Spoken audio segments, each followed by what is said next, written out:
It was the Baseball World Classics, Venezuela, USA. History in the making. Would today be the day? Gathered in familia with a fresh plate of tequeños, praying that the players would realize all their sueños. And they did it. Venezuela won. ¡Qué alegría!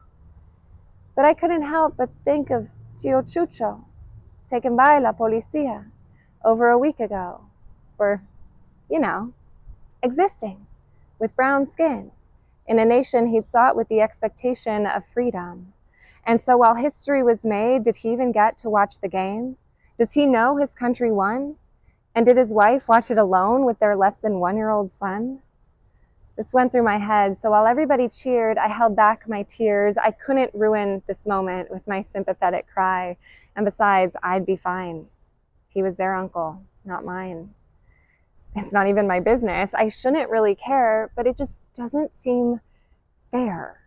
And at some point you noticed my despair, so I told you my thoughts, and when I said his name, you held back your own tear and said, no, we cannot live in fear. Venezuelans, we know hardship, but we refuse to grow cold, which is why we hold something like a baseball game in such high esteem. And a victory is only a figment of the dream, yet still we scream with passion to mask decades of pain so that at least one of our cries won't have been made in vain. And if we can't have freedom, at least fun we can claim. And every pitch, every hit, every win we'll offer in God's name, because Tío had to miss the best baseball game. But crying about it only makes it tougher, and we as a people know what it means to suffer, and that is exactly why we keep our head high and give thanks in all times, because nothing is guaranteed. We don't know what tomorrow will bring, so if the sun is on our skin, it would be a sin not to sing. A little over a week later, the victory feels like a lifetime away, because your family called this morning and said, oh yeah, don't go to work today. ICE is all over the city. You'd better stay inside. And you're a grown man who's earned your keep, and now you have to hide while they seek, even though you're here legally. And I say that reality is bleak. And you say, it's okay. I could use a rest day. And what a gift it is to breathe. And I could let my heart seethe with hatred, but that's not going to change it.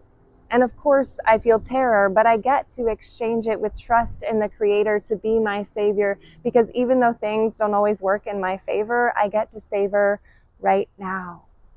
Yo soy un hombre de la calle, and that's the only way I know how to survive. And you've stayed alive with that mindset of warriors that I've never had to understand, because I was raised in a land with a clan where security is pretty much a given and safety is expected. I can count with my fingers the number of times I haven't felt protected on my own streets, and it makes me want to vomit the injustice of it all. But I should learn from your resilience, because my crying doesn't help at all. And all I can do is say gracias a Dios that at least you have baseball.